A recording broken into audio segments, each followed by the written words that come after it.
making myself mute. Welcome. Baruch atah Adonai Eloheinu melech haolam asher kitshanu b'mitzvotav v'tzivanu la'asok b'divrei Torah. So, as you can see, we're on the Maftir portion of Va'et Hanan, and as we bring this Parsha to a close. V'yadata ki Hashem Elokecha hu ha'Elohim. And you should know, and sometimes yada can mean to experience as well. So it could mean that, right? Or you should know, for the Lord your God, he is HaElohim. And I'll finish the sentence and then I'm going to comment a little bit. Ha'el HaNe'eman, the faithful God, Shomer HaBrit, who guards the covenant, v'hachesed, and the kindness, lo ahavav, to those who love him, ulo shomrei mitzvotav, and to those who observe his commandments, la'elef dor, for 1,000 generations. Now, a realization that I came to pretty recently, maybe within the last 6 months, who knows, maybe the last year, is the distinction between Adonai and Elohim. And the fact that it says Adonai, just the Lord, right? The Adonai, and Elohecha means your God, your Elohim. And the Adonai represents the existence of this single, divine, transcendent creator who manages the ongoing workings of the universe. To use what I think it would be considered a mystical way of understanding it is that God is thinking us all the time.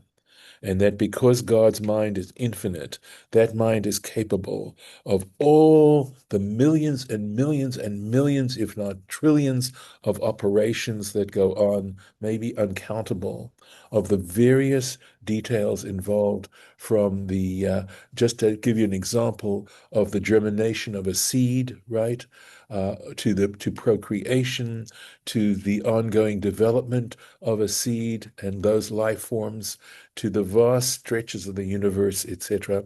Those are all part of what is in the mind of God. And to understand that if you look to see the universe and to understand this universe as being this divine manifestation, when it says, Maloch ha'aretz kavodo, right? The fullness of the earth is his kavod. And the term kavod has to do with immanence, with the presence of God.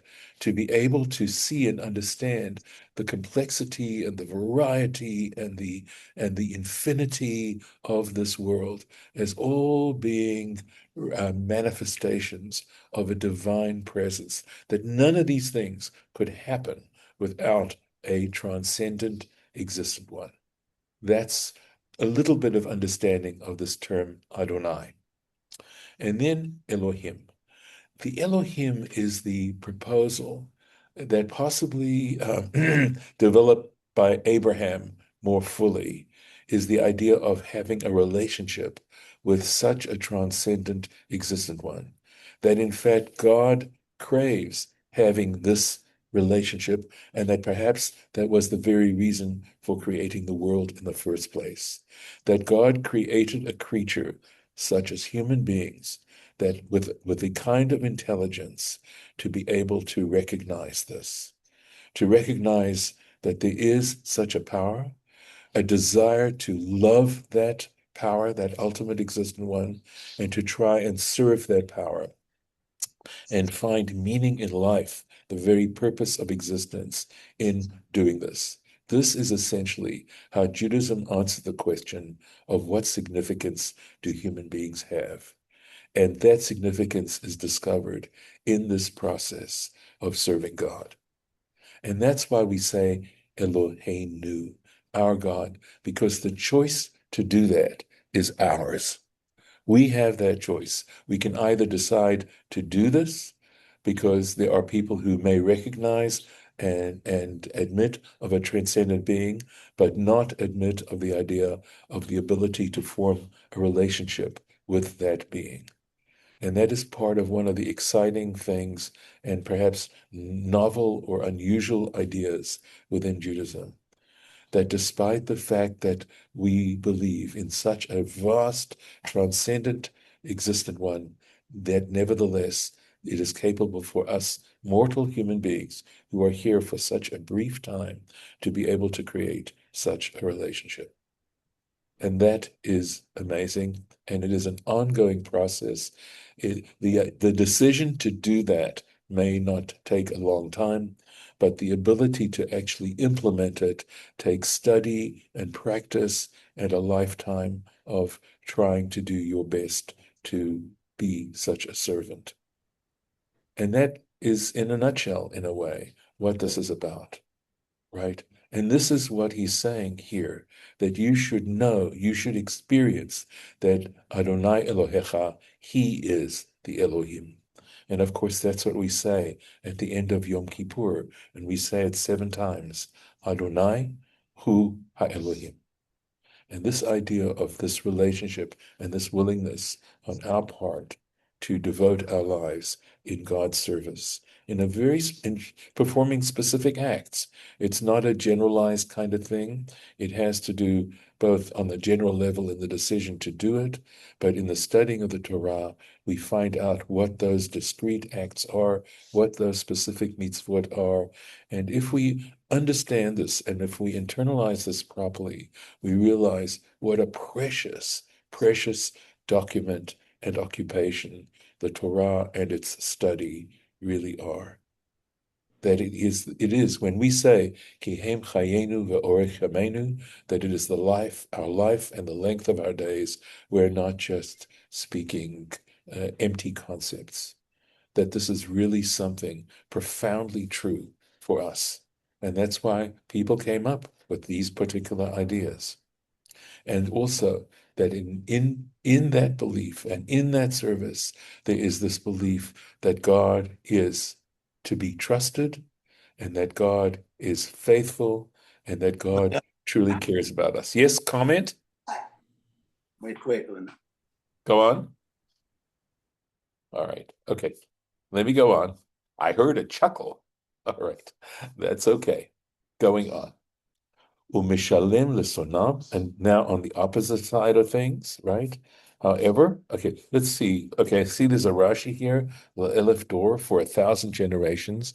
Uleholan Uomer, and later on he says, this is in chapter 5 of Dvarim, so it was back further, Alpayim, right, or Alafim, for thousands.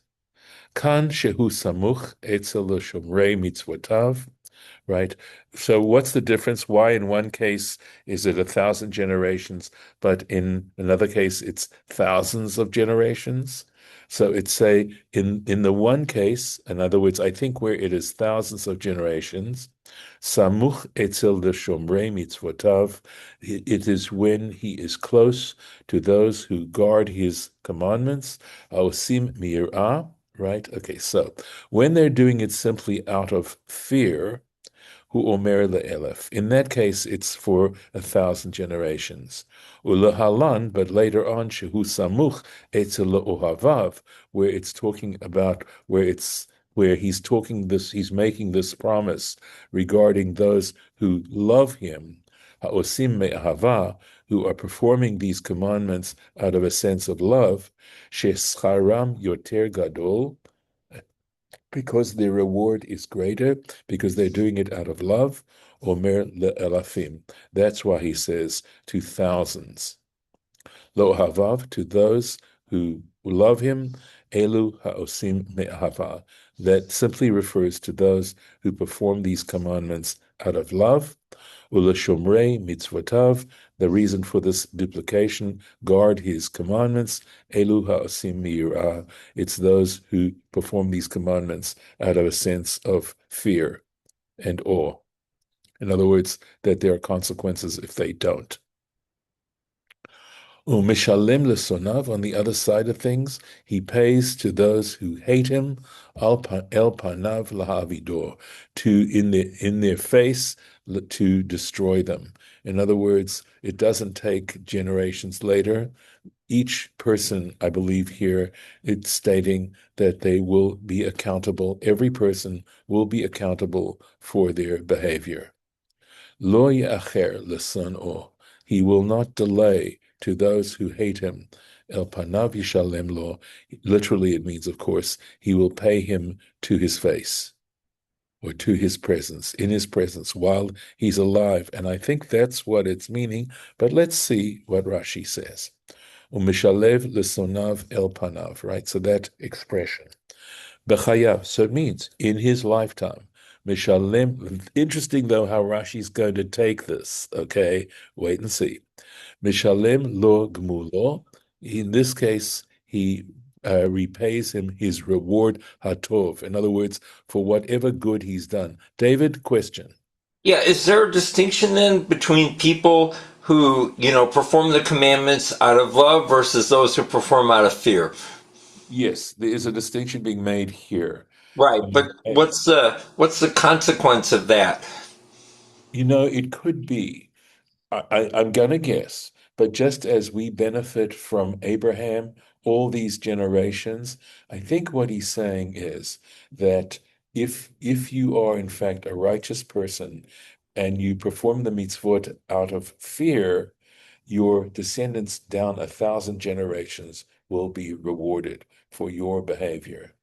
On the other hand, if you're doing it out of love, then it'll be thousands, possibly 2,000. The point is, it'll be more than simply that if you did it out of fear. And it's saying there really are deep, deep consequences well beyond our own lifetimes for this. And that's part of the contrast here, where he's talking about people who hate him. And if we go on with the Rashi, we'll see that when it says he pays him in his lifetime, the tradition understands it that the reason, it's a way of explaining why wicked people seem to prosper, okay? And that's because whatever reward they get is now, okay, is in this lifetime. But if you contrast the amount of time we spend in this world as opposed to the time that we don't spend in this world, it's like nothing. It's a drop in the bucket, okay? But he gives him his reward, his good. In other words, whatever good he's done and whatever reward he deserves for whatever good he's done, right? I mean, no one's 1,000% or 100% wicked, right? It has to do with to what degree. Just as no one is 100% righteous, right? Kedei la'avido, and that's in order to destroy him, min ha'olam haba, from the next world. And this is, again, traditional behavior, traditional understanding, traditional theology within the rabbinic tradition, that there is a world of souls that follows this world. I think there's evidence in the Bible for this. Yes, Judith. I can't hear you. You must be muted. Judith? Yeah, I was. Okay, Sorry. go ahead. When you use the term righteous and fear, Yes. where does the word righteous always kind of shocks me? Okay. Or it's I can't say disheartening, but I don't resonate with it well. And it seems to me that there's I don't know, there's so much human judgment about what that is. And I guess part of it's the self-righteous. Right. Yeah. And excuse me, but you may be associating that with self-righteousness. But if you break down righteousness, it means, that your yes is your yes and your no is your no, and that basically you follow Hillel's great principle of what is hateful to you, don't do to your neighbor. Right? That you act with kindness and that you try to be a kind person, to act with chesed. Is there a word for self-righteousness besides hypocrisy? Well, hypocrisy is a different story. Hypocrisy may be one manifestation of self-righteousness, all right? Because self-righteousness, to my mind, in my own opinion, has more to do with judging others, Okay. Uh-huh. I'm not aware, I'm not aware offhand of such a term. I mean, it may be, I'm sure there is some term for someone who thinks they're righteous or acts as if they're more arrogant. And I think there are words for arrogance rather than necessarily specifically self-righteousness. But I think in order to possibly change one's feelings about it is to look at righteousness in terms of its specific components and to try and understand. It means you are upright. You are someone who can be trusted. You are willing. Again, when we talk about tzaddik, Rashi is mentioned. It's someone who goes beyond the letter of the law. In other words, even if someone owes you something, you don't go to your rights and always run to those, but you try to act compassionately. Okay, thank you. All right, sure. Going on here. Vishamarta et hamitzvah, and you shall guard the commandment, et hachukim, and the statutes, et hamishpatim, and the laws, asher anochi mitzavcha hayom lasotam, which I command you this day to practice them. Hayom la'asotam. So this idea of today, right? And this is from Eruvin, page 22. Ulamachar. In other words, it doesn't mean today as opposed to tomorrow. It means today and tomorrow. Le'olam haba litos charam. Okay. I'm sorry. I'm gonna pause this differently. He says, Hayom la'asotam, today to do them, ulamachar le'olam haba, and tomorrow, so to speak, in the next world. So he's using tomorrow in a metaphorical sense, litos faram, in order to achieve their reward. Okay, so and it could be that I need to review it a little bit further, shade it a little bit before. In other words, you practice them in this world, and tomorrow in the next world, you will receive the reward. Now, I mean, I know that we have statements that you don't do it in order to receive a reward. And I think here it's just trying to reassure us, because at times, as I said, we deal with a situation where wicked people seem to prosper. And I think this is a way of trying to deal with that and to explain how this is. That the reason why wicked people prosper in this world is because they do have some goodness, and what they're using up, but they're using up all the quote reward for that goodness in this world, and that isn't what you want to do. In a sense, you want it to be an investment. And likewise, just on the opposite side, the reason why righteous people suffer, again, speaking very, very broadly, has to do with the fact that they need to be purified. And we understand adversity as purification. I'm going to stop the share here and give you a chance to reflect a little bit, if you will. Any comments, any thoughts? This may be very difficult for you to, internalize. Judith, just going back a little bit on what you were saying, I would say that at least for me, and I think in some ways the book of Job tries to demonstrate this very clearly, to the degree that other people suffer, it is not for me to say, oh gosh, they must be suffering because they did something wrong. I think that's a terrible thing to do. I think for ourselves, that's one thing, to be careful and self-critical. And I think this is has been sort of mentioned already in terms of what it is to be Jewish. So, Morris, did you want to say something here? Yes. This is an area that I have a lot of trouble with, and I find that it's to me, it's pure rationalization. Oh, yes, you suffer terribly in this world, and the next world, you'll be okay. You'll have 40 virgins, Haven't read that one. No, I'm just kidding. I'm Yeah. just saying it's the Muslim take on it, or whatever, or 70. How many virgins they give? I'm just saying the theme of saying,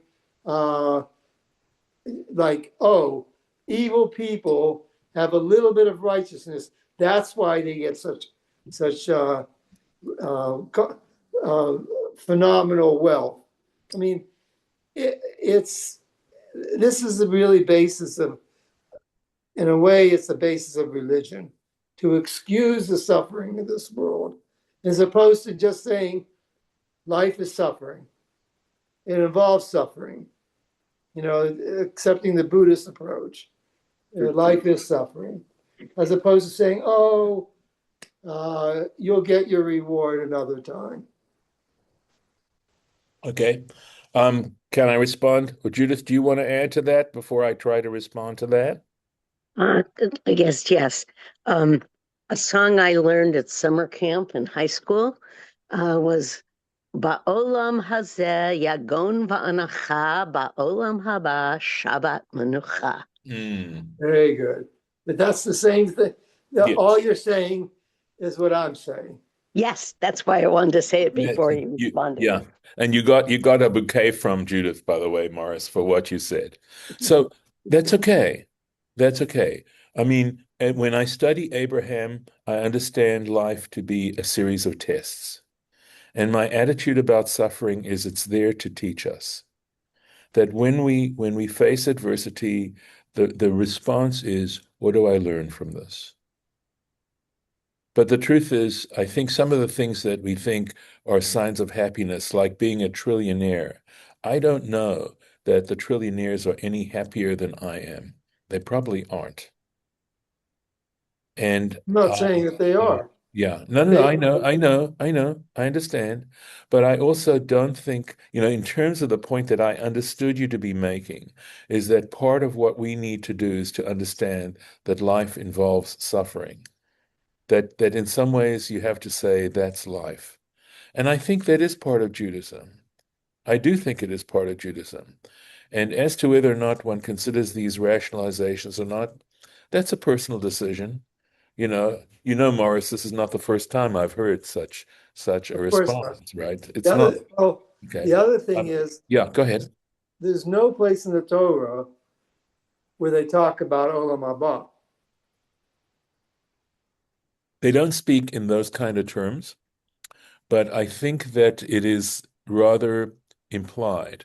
Now, right off the bat, I can't give you examples.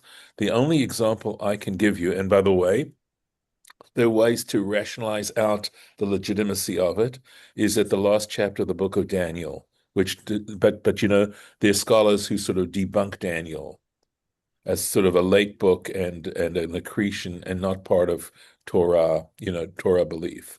But I actually do think there are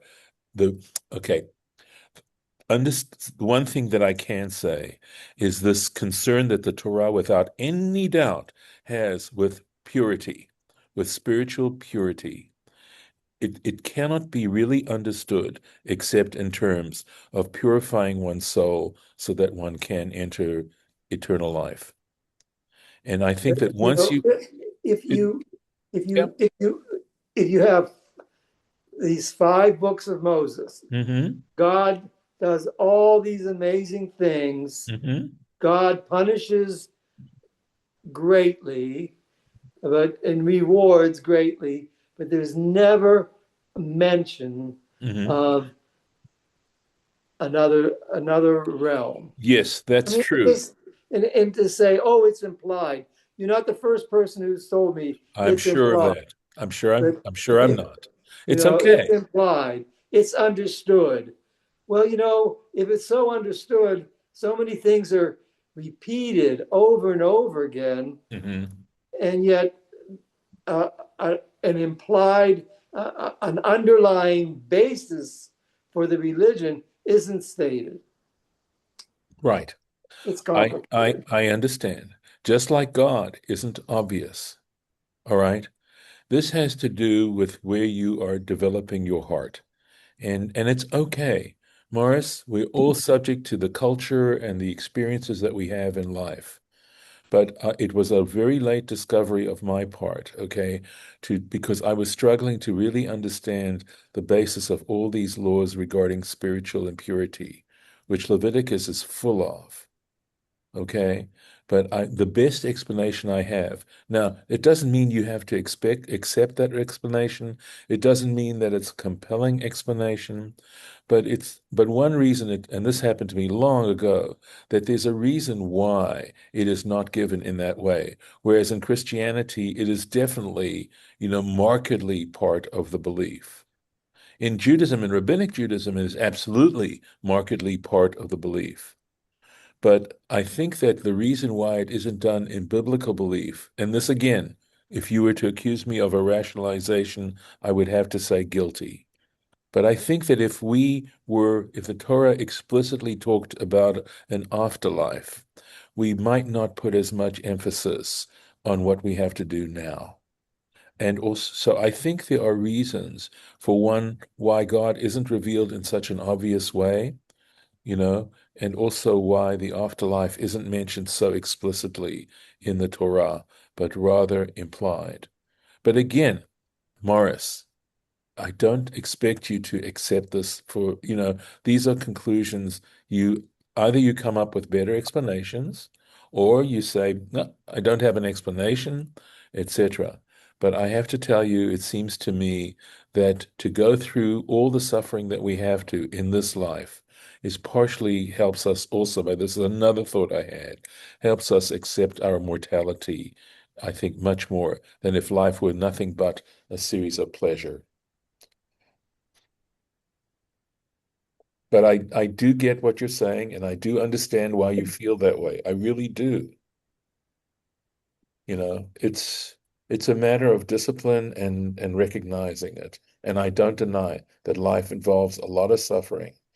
But they say, never say you'll never understand it, because someday you will. And right now, you know yourselves that I'm going through a tough time too. Yeah. It's a very painful time, let me tell you. And there are things I haven't even mentioned that are, in comparison, minor irritants. But you also, I think, know yourselves that sometimes it isn't necessarily a big thing. Sometimes it's a matter of a lot of little things that just pile up on you. But again, I'm trying to be faithful, and I'm trying to act, with my belief, and I'm trying to make God my Elohim. I'm trying without any attempt, and I'm sorry Judith is off on my part. I'm glad Judith is back. Any attempt on my part to be self-righteous, I wear my tzitzis on the inside. I don't wear them on the outside. And the reason I don't wear them on the outside is because I don't want people to think I'm more observant or orthodox or whatever religious than I really am. Because I recognize the fact that, I have some sense of the standards that are involved there, and I realize I don't meet those standards. So hopefully, it helps. Morris, I'm so glad you brought this up, but I want you to know that I think it is so important to be able to express what you're saying. Thanks. You bet. Judith, did you want to add anything at this point? And anyone, if any of you want to, before I take us off the record. It seems like the Jewish people, when they do bad, God God punishes them. But then again, if they go back and pray to God, please God, forgive me, God does forgive them. Yes, I mean, this is all part of the mystery of how God deals with the world. Yeah. Yeah. Yeah. All right, I'm going to take us off the record.